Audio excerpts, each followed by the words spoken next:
누가복음의 말씀입니다. 누가복음 11장 45절에서 52절까지 말씀입니다. 성경으로 혹 보실 분들은 신약성경 114쪽의 말씀이고 누가복음 11장 45절에서 52절까지 말씀입니다. 제가 봉독합니다. 한 율법 교사가 예수께 대답하여 이르되 선생님 이렇게 말씀하시니 우리까지 모욕하심이니이다. 이르시되 화 있을진저 또 너희 율법 교사여 지기 어려운 짐을 사람에게 지우고 너희는 한 손가락도 이 짐에 대지 않는도다. 화 있을진저 너희는 선지자들의 무덤을 만드는도다. 그들을 죽인 자도 너희 조상들이로다. 이와 같이 그들은 죽이고 너희는 무덤을 만드니 너희가 너희 조상의 행한 일에 증인이 되어 옳게 여기는도다. 그러므로 하나님의 지혜가 일렀으되 내가 선지자와 사도들을 그들에게 보내리니 그 중에서 더러는 죽이며 또 박해하리라 하였느니라. 창세 이후로 흘린 모든 선지자의 피를 이 세대가 담당하되 곧 아벨의 피로부터 제단과 성전 사이에서 죽임을 당한 사가랴의 피까지 하리라. 내가 너희에게 이르노니 과연 이 세대가 담당하리라. 화 있을진저 너희 율법 교사여 너희가 지식의 열쇠를 가져가서 너희도 들어가지 않고 또 들어가고자 하는 자도 막았느니라 하시니라. 아멘. 오늘 이 말씀 가지고 소망의 문을 여는 열쇠, 소망의 문을 여는 열쇠라는 제목으로 함께 말씀 나누기를 원합니다. 오늘 46절에 어려운 짐이라고 하는 단어가 나오는데요. 이 어려운 짐이라고 하는 것이 무엇인가 라고 하는 것을 저희가 한번 살펴봐야 본문이 좀 더 쉽게 이해가 될 것 같아서 이 어려운 짐에 대해서 먼저 살펴보려고 합니다. 사람마다 다 짐은 있어요. 우리가 여행을 가는 자들을 보면 공항에 보면 짐이 없는 분이 없어요. 다 짐을 가지고 가고. 근데 여행뿐만 아니라 이 세상에 살아가는 삶 자체가 다 짐입니다. 어찌 보면 우리가 나그네 인생인데요. 이 땅에 우리가 나그네 인생인데 여러분 나그네가 짐이 없습니까? 집이 없지 짐이 없는 건 아니거든요. 그러니까 이 세상에 살면서 나그네는 집이 없을지언정 짐은 다 있잖아요. 그러니까 짐이 없는 자가 어디 있겠어요. 그래서 우리가 서로 갈라디아서 말씀해 보면 서로 짐을 지라 라고 말씀하잖아요. 여러분 신앙생활 속에서도 여러분 짐이 없는 자가 어디 있겠어요. 다 누구나 짐이 있어요. 근데 더 재미있는 것은 무엇이냐면 자기가 있는 짐이 자기가 지고 있는 짐이요 제일 무거워요. 자기가 지고 있는 짐이 제일 무겁습니다. 내가 짐이 비록 다른 사람이 볼 때는 작아 보여도 여러분 자기가 지고 있는 짐이 제일 무거운 거예요. 여러분 그래서 우리는 여러분 내가 제일 이 세상에서 무거운 짐을 지고 살아가는 바로 그런 자들이에요. 철로역정의 존 후원연의 철로역정에 보면 거기에 크리스찬이 순례를 하는데 짐을 지고 산만한 짐을 지고 그가 순례를 하는 것을 보게 돼요. 그게 여러분 모든 크리스찬이라 할지라도 여러분 우리가 그리스도인이라 할지라도 짐을 지고 가는 자들이다 라고 하는 것이잖아요. 그런데 신앙이라는 것이 뭐겠어요? 그 짐을 덜어주는 것이죠. 예수님께서 말씀하셨어요. 수고하고 무거운 짐진 자들아. 다 우리가 무거운 짐을 지는 자들이에요. 다 내게로 오라. 내가 그 짐을 가볍게 하리라. 말씀하시잖아요. 여러분 수고하고 무거운 짐진 자들. 인생의 수고도 힘든데 여러분 인생에 수고하는 것도 힘든데 짐까지 있어요. 그럼 얼마나 힘든 인생이에요? 삶은 늘 고단한 거예요. 삶은 정말 어려운 거예요. 그런데 주님이 이 땅에 오신 것은 우리가 무거운 짐 지고 가는 우리들에게 가볍게 하기 위해서 짐을 덜어주기 위해서 이 땅에 오신 것이잖아요. 그런데 이 율법 교사들은 그렇게 하지 않았어요. 율법 교사들은 또는 우리가 율법사라 이렇게 이야기하기도 하는데, 율법 교사들은 직업이 뭐냐면 구약을 연구하는 거예요. 당시에는 신약이 없으니까 쉽게 말하면 성경을 연구하고, 이때 당시에는 이제 신약이 생기기 전이니까 이제 구약이 전체거든요. 그러니까 이제 제일 이스라엘의 성경이니까 창세기가 제일 먼저 오고, 이스라엘 성경은 우리처럼 말라기가 제일 마지막이 아니라 역대하가 제일 마지막이거든요. 그래서 창세기부터 역대하까지 그들이 가지고 있는 그 성경을 연구하는 거예요.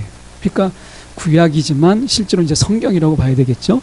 그 성경을 연구하고, 일종에 보면 성경 전문가예요. 성경 전문가. 그래서 이 성경 전문가는 성경을 연구해서, 성경을 왜 연구하겠어요? 왜 성경을 연구하는데 밥이 나오게 하나님이 밥을 주고 그들이 살아갈 수 있도록 하나님이 그렇게 하시겠어요? 성경을 연구하는 것은 하나님의 뜻이 무엇인가, 하나님의 마음이 무엇인가, 어떻게 하면 이 세상에 정말 무거운 짐을 지고 살아가는데, 여러분 그 속에 세상이, 사단이, 그리고 세상의 가치가 계속해서 짐을 덜어주기는커녕 계속해서 짐을 얹어주잖아요. 그런 가운데 율법 교사들은 하나님의 마음을 알려주고 하나님의 심령을 알려주어서 무거운 짐진 자들을 가볍게 하는 것이 그들의 역할인 거예요. 그런데 짐을 계속해서 얹어주는 거예요. 어떤 짐을 얹어줬느냐? 율법을 연구해서 율법을 연구하는 데다가 자꾸 추가를 했어요. 규정을 추가했어요. 취지는 이렇습니다. 안식일을 잘 거룩히 지키라. 이제 말씀을 연구했어요. 그러니까 안식일이 제일 대표적이니까 어떻게 하면 안식일을 잘 지킬까? 이걸 연구해서 어떻게 안식일을 제정하신 그 하나님의 뜻이 무엇일까? 라고 하는 거잖아요. 그러니까 안식일을 하나님이 제정하신 이유가 무엇이겠어요? 하나님께서 그 본을 보이셨잖아요. 첫날부터 6일 동안 하나님이 창조하시다가 7일째는 하나님이 쉬셨어요. 하나님도 쉬셨는데 사람이 쉬지 않는 거예요. 사람이. 당시에는, 예수님 당시에는 절대 빈곤이 많았기 때문에 가족이 풀칠이라도 하려면 지금처럼 우리가, 지금은 맞벌이에도 정말 우리가 살기 어려운 세상이잖아요. 그러니까 당시에는 더 했어요. 그러니까 어떻게 됐어요? 하루라도 돈을 더 벌어야 살 수 있는 세상이지, 하루를 쉰다? 이거는 믿음이 없이는, 이건 어려운 이야기예요. 그냥 풀칠이라도, 가난한데 풀칠이라도 하려면, 내가 자식에게 뭐라도 하나 사주려면 일을 더 해야 되는, 다 일 중독에 빠진 자들이었어요. 일하지 않으면 굶는 거예요. 바로 오죽했으면 성경에도 한 데나리오, 일당으로 살아가는 자들이에요. 월급, 연봉 이런 개념보다 그때 시대는 그냥 하루 벌어 하루 사는 이런 시대예요. 남수단에 갔더니 남수단의 사람들은 정말 하루 벌어 하루 살아요. 월급의 개념이 없어요. 월급, 주급 이런 개념도 없습니다. 그냥 하루 벌어서 그냥 하루를 사는 거예요. 그게 우리나라로 얘기하면 한 1달러 정도, 우리 돈으로 얘기하면 1,000원, 1,200원 정도를 하루에 그 벌기도 어려운 거예요. 근데 바나나 3개가 5,000원이더라. 바나나 3개. 그 오이를 아무것도 안 먹고 해야 바나나 하나를 사 먹는 거예요. 그런 어려움 속에서 그들이 살아요. 그런데 오늘 어떻게 보면 이들에게 하나님이 말씀하시는 믿음으로 하루를 더 벌어야 살 수 있는 그들에게, 내가 일할 수 있다면 그 하루만이라도, 이렇게 하잖아요. 예수님께서 말씀하셨잖아요. 새벽 시장에 나갔더니, 인력 시장에 나갔는데 이제 비유를 이야기하잖아요. 너 당신 이렇게 일하십시오 하는데, 또 낮에 가봐도 저녁에 다시 이제 뉘엿뉘엿하는, 이제 6시까지 일하는데 5시까지 나가도 보니까 아직 일자리를 못 찾아서 발을 동동 구리는 자가 있었다는 거예요. 이건 비유지만 당시 이스라엘의 경제 상황을 이야기하는 거예요. 이건 실제 상황이거든요. 그러니까 해석은 비유지만 그 상황은 실제 상황이에요. 노동 인력 시장에 일거리가 없다 보니까 아침 일찍 일거리를 찾은 사람은 하루를 사는 거예요. 그런데 6시까지 일해야 되는데 5시에 나가보니까 아직도 일자리를 못 찾는 사람이 있는 거예요. 하루 벌어 하루 사는데. 그럼 어떻게 해요? 당신들도 와서 일하십시오. 그 1시간을 일했는데 1시간 값을 주지 않고 거기에 비우면 한 데나리온을 주는 거예요. 그 사람도 하루는 먹고 살아야 되는 것이죠. 그만큼 어려운 상황 속에서 이 신앙이라고 하는 것, 율법 교사들이 해야 될 것이 무엇이냐? 짐을 덜어주는 거예요. 짐을 덜어주는 거예요. 그런데 어떻게 했냐? 짐을 더 얹어줬어요. 그래서 안식일을 경우로 보면 우리가 그들이 어떻게 했느냐? 안식일에 이동할 수 있는 거리를 정했어요. 이만큼 걸어가면 안식일을 지키는 거고, 조금 더 걸어가면 이거는 당신들이 이 죄를 범하는 것이다. 이렇게 얘기했습니다. 그 전에 우리 이 우리 한국 교회도 그 전에요, 이 주일을 거룩하게 지켜야 된다고 그래가지고 택시를 타고 기본 요금을 가면 주일을 지킨 거고요. 그 기본 거리를 좀 넘어가면 주일을 범하는 걸로 그렇게 해가지고, 그래서 거리가 멀면 기본 거리만큼 택시 타고 가서 그만큼을 뛰어갔어요. 그랬던 웃지 못할 때도 있었어요. 그러니까 이건 남 얘기가 아닌 거예요. 그러니까 이동 거리가 있어요. 이동 거리. 그리고 이제 안식일에 뭔가 끈을 묶으려고 하면 이 노끈은 안 되는 거예요. 노끈은. 이건 안식일을 어기는 거예요. 뭐 이렇게 예를 들어서 이제 뭐 밧줄이 있다든지 아니면 다른 천끈이 있다든지, 이거 끈으로 묶는 거는 안식일을 지키는 건데 노끈으로 묶는 거는 안 되는 거예요. 그러니까 이게 말이 안 되는 거잖아요. 그렇죠? 그리고 안식일에 사람이 들고 갈 수 있는 무게를 정했어요. 그래서 10kg까지는 안식일을 지키는 건데 10kg를 넘는 10.5kg, 11kg를 들고 가는 것은 안식일을 어기는 거예요. 사람이 다치거나 사람이 아프면 사람을 치유하잖아요. 그러면 안식일을 어기는 불법이에요. 근데 짐승이 하다가 어때 덫에 걸렸어요. 그러면 그 덫에 걸린 짐승을 풀어주면 그거는 안식일을 지킨 거예요. 그 사람이 짐승보다 못한 거예요. 사람이 다쳐서 막 죽게 되었는데 사람을 고치면 그게 안식일을 어기는 거고, 짐승이 덫에 걸렸는데 짐승을 풀어주면 안식일을 지킨 거예요. 여러분, 제가 이제 몇 가지 이야기를 했지만 이런 얘기를 들으면 야, 정말 지당하다. 정말 이렇게 해야 되면 안식일을 정말 잘 지킬 수 있다. 뭐 이런 생각이 드세요? 안 그러잖아요. 이 안식일에 대한 규례만 몇 가지냐? 120가지가 넘어요. 제가 기억하는 숫자는 126인데 정확하지 않은데 120가지가 넘어요.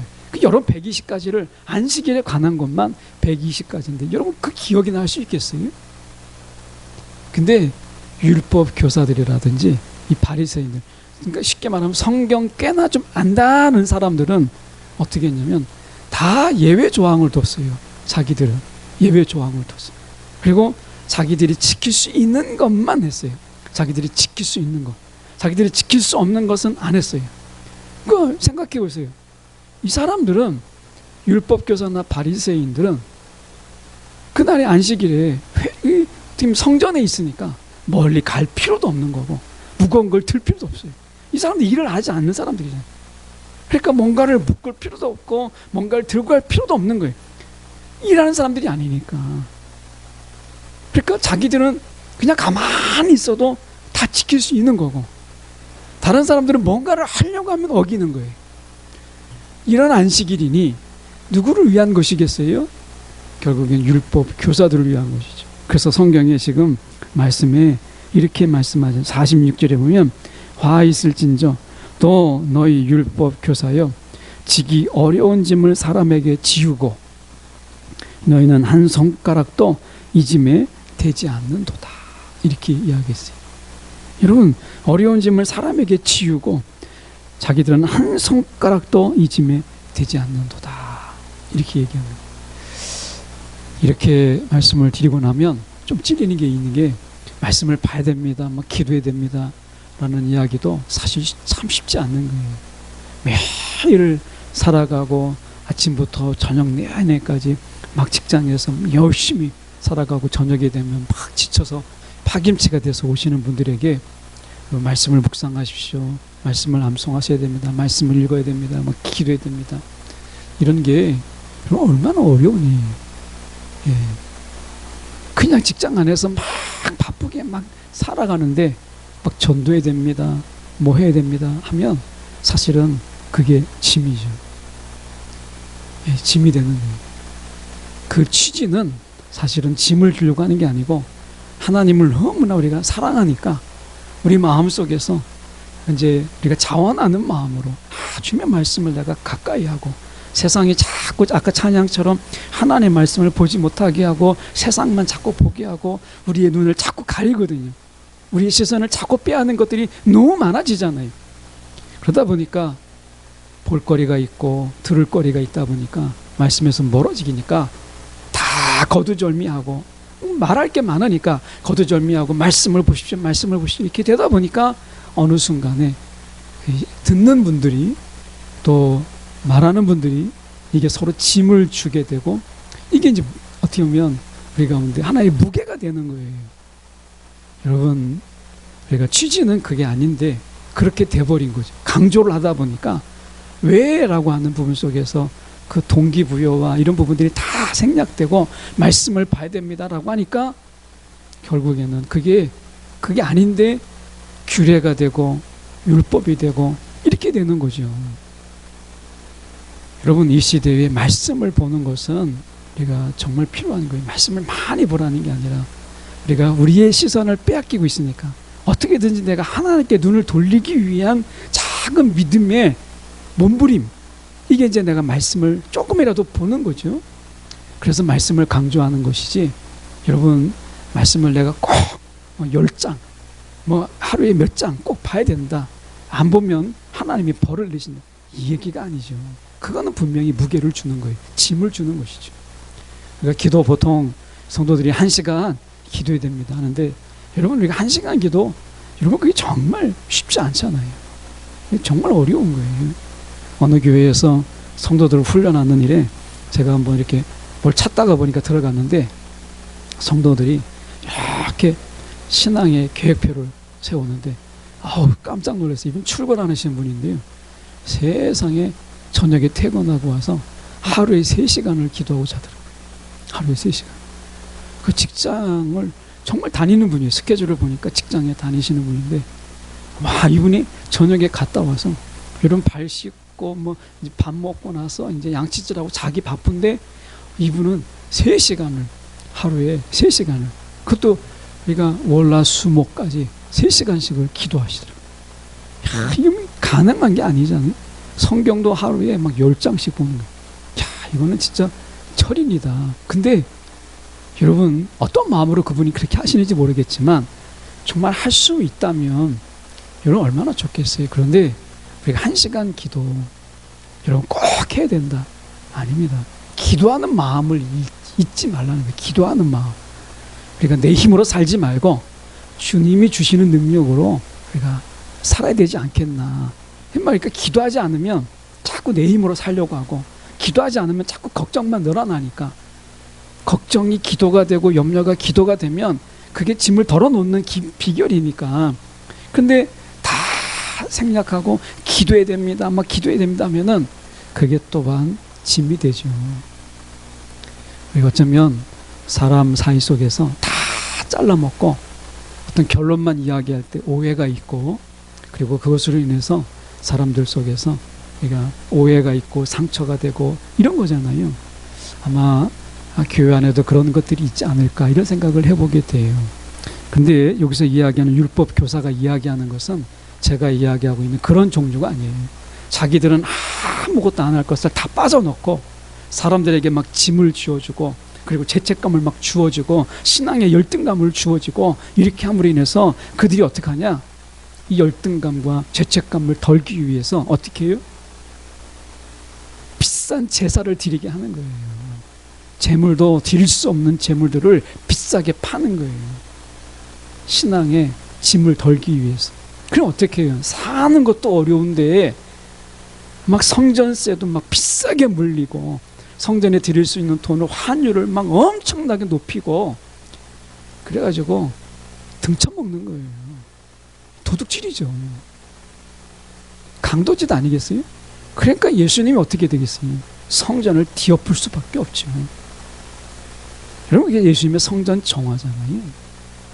여러분, 오늘 우리가 말씀을 읽으라, 기도하십시오, 찬양하십시오 하는 것이 짐을 덧붙이기 위한 것이 아니라 이 세상의 삶의 짐을 덜기 위한 것인데, 너무 강조하다 보면 그것이 우리가 짐으로 다가오고 부담으로 다가오는 것은 우리가 좀 더 이 주님 안에서 그렇지 않다라고 하는 부분들이 성령 안에서 좀 이게 해소가 돼야 되는데, 그런 부분들이 좀 안타깝게 좀 여겨지는 거예요. 그래서 오늘 말씀 속에서 다시 돌아가서 보면 이렇게 말씀하죠. 47절에 보면 화 있을진저 너희는 선지자들의 무덤을 만드는도다. 자, 선지자들을 보내면 다 그 선지자들을 잡아 죽인 자들이 누구예요? 다 종교 권력, 왕들과 종교 권력을 손잡은 자, 종교, 그러니까 거짓 선지자들 뿐만 아니라 거짓 제사장들이 왕과 결탁해서, 선지자들이 뭐겠어요? 왕이 왕답지 못할 때, 그럴 때 선지자를 하나님이 보내시잖아요. 그런데 어떻게 해요? 왕과 권력과 결탁한 종교 권력이 다 잡아 죽인 거예요. 그리고 그들을 위로한답시고 무덤을 만든 거예요. 그러니 죽이긴 자기가 죽여놓고 선지자를 위로한답시고 무덤을 만든 거예요. 그게 얼마나 거짓된 것이에요? 그러니까 예수님에게도 그런 거 아니겠어요? 예수님을 죽여놓은 건 자기들을 죽여놓고 로마인을 죽였다, 뭐 이 이야기하는 게 똑같은 거 아니겠습니까? 여러분, 우리가 그런 부분 속에서 지금 이야기하고 있는 거죠. 그래서 말씀하고 있는 것이 바로 이것입니다. 지금 보면 이렇게 말씀하잖아요. 우리가 51절에 보십시오. 51절에 보시면 아벨의 피로부터, 창세기가 성경에 제일 먼저인데 오늘 이 말씀하시기를 예수님은 첫 번째 순교자를 누구로 이야기했느냐? 아벨로 이야기했습니다. 가인에 의해서 죽었어요. 바른 제사, 영광스러운 제사, 하나님이 합당한 제사를 드리는 아벨을 죽인 것을 예수님은 첫 순교자로 본 거예요. 그럼 마지막 순교자를 우리가 볼 때 누구로 이야기하느냐? 사가랴를 이야기하죠. 이 사가랴는 왜 사가랴가 마지막에 나오냐? 우리 성경으로는 이 사람이 마지막이 아니에요. 그런데 성경, 이스라엘 성경의 마지막은 역대하거든요. 역대하, 말라기가 아니고. 그러니까 이 역대하 24장 20절에서 22절까지 나오는 인물입니다. 이 사가랴는 제사장 여호야다의 아들인데 하나님의 영이 그에게 임합니다. 임하니까 그가 백성들 앞에서 하나님의 영에 감동이 되어가지고 이렇게 이야기합니다. 너희가 어찌하여 하나님의 명령을 거역하여 스스로 형통하지 못하느냐? 너희가 어떻게 여호와를 버렸느냐? 이렇게 막 선포하는 거예요. 하나님의 말씀을. 하나님의 영이 막 감동하니까 백성들 앞에서 막 외칩니다. 이 사가랴가 제사장 여호야다의 아들인데 이거를 기분 나쁘게 생각한 게 누구냐? 왕 요아스예요. 요아스가 이 무리들과 짜가지고 이 사가랴를 죽입니다. 예. 하나님의 영의 감동에 대해서 막 책망의 말을 한 이 선지자를, 요아스가 기분이 나쁘잖아요. 자기가 왕인데. 그래서 무리들과 짜가지고 사람들이 이제 산 거죠. 그래가지고 이 사가랴를 죽여요. 그래서 예수님이 말씀하실 때 구약의 처음 이제 순교자 아벨과 마지막 순교자 역대하에 나와 있는 이 사가랴를 이야기하면서 성경 속에 있는 수많은 이 말씀대로 사는 자, 선지자들을 죽였다, 이렇게 말씀하고 있는 거죠. 여러분, 세상이 참 무섭잖아요. 남을 죽임으로 인해서 내가 정의롭고, 남을 죽임으로 인해서 자기가 의로운 자가 되는 이런 삶을 그들이 사는 거예요. 이 삶을 예수님께서는 이렇게 한마디로 이렇게 이야기합니다. 52절입니다. 보시면 아벨의 피로부터 제단과 성전 사이에서 죽임을 당한 사가랴의 피까지. 52절 죄송합니다. 화 있을진저 너희 율법 교사여 너희가 지식의 열쇠, 다시 말하면 성경을 연구하는 전문가다 이렇게 해놓고서 우리가 이제 뭔가 좀 궁색하면 이야기하는 게 뭐예요? 전문가. 내가 전문가인데 뭐 이런 이야기 하잖아요. 이들이 껄듯하면 꺼내는 게 뭐냐면 전문가. 너가 말씀을 알아? 막 이런 식이에요. 그러니까 자기가 해석의 전권을 자기가 가지고 있는 것처럼 이야기한 것이죠. 이 성경의 해석권을 가지고 사람들을 죽이고 사람들을 무너뜨리고 사람들에게 짐을 더 얹어주는 거예요. 여러분, 그러는 가운데 남도 소망의 문에 들어가지 못하고 절망의 문으로, 절망의 언덕으로, 절망의 절벽으로 몰아세우는 거예요. 이게 율법 교사다라고 이야기하고 있는 것입니다. 우리가 이 시간에 잠시 우리 삶을 돌아봤으면 좋겠어요. 여러분, 성경의 진정한 해석은 사람에게 있지 않습니다. 예, 교황도 있지 않아요. 가톨릭에서는 우리가 성경의 해석권은 이 교황에게 있다. 천국의 열쇠를 우리가 교황에게 줬다 해서 성경의 해석권이 교황에게 있고, 지금도 바티칸에서 교황이 해석한 것을 전 세계에 이렇게 똑같은 해석을 보내서 사제들이 그 해석으로 설교를 하는 거예요. 그래서 어떻게 보면 진정한 설교의 해석권이 사람에게 있어요. 근데 여러분, 교황이 완전합니까? 아니죠. 교황은 사람에 불과한 거예요. 완전한 자가 아니에요. 그런데 아직도 바티칸은 이 교황의 무호, 교황은 아무런 잘못이 없다, 이런 이야기를 하고 있는 거예요. 여러분, 그렇지 않습니다. 사람은 다 무호예요. 사람에게 오류가 있어요. 그러면 성경의 진정한 해석권자가 누구냐? 여러분, 신천지의 이만희가 자기가 해석권자다 이렇게 이야기하는데, 여러분, 그 쓸데없는 이야기입니다. 여러분, 사람에게 하나님이 한 번도 성경의 해석의 전권을 준 자가 없어요. 예, 없어요.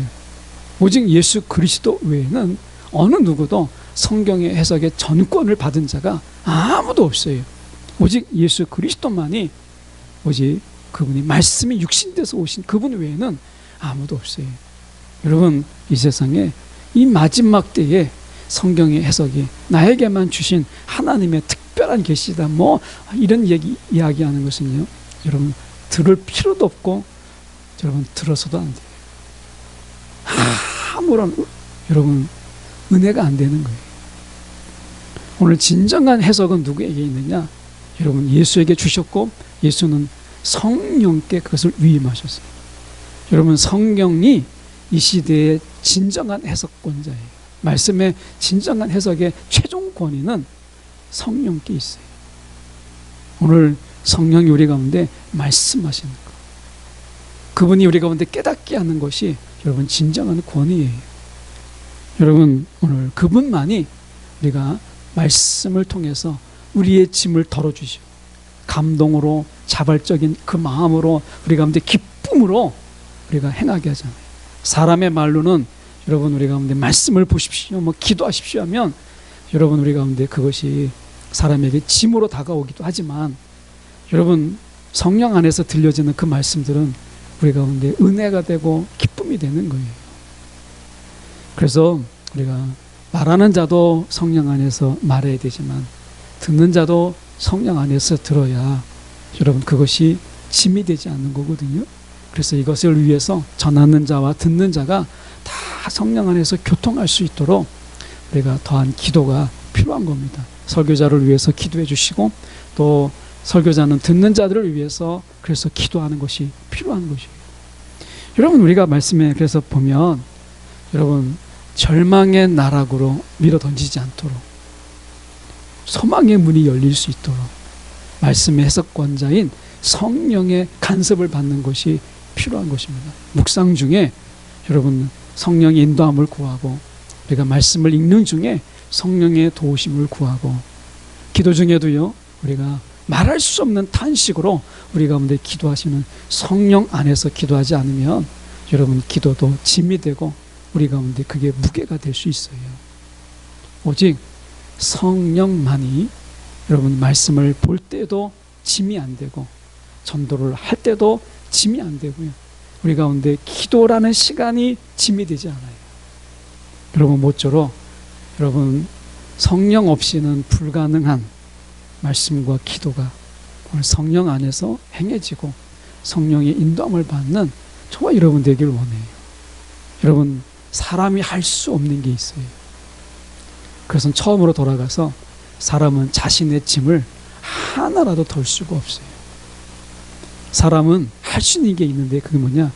짐을 덧붙이는 것만 할 수 있어요. 사람은 할 수가 없어요. 여러분 서로 짐을 진다고 해도요, 짐을 올리기만 하지 내리지 못합니다. 오직 성령 안에서 성령의 간섭을 받을 때만이 사람은 짐을 덜어줄 수 있어요.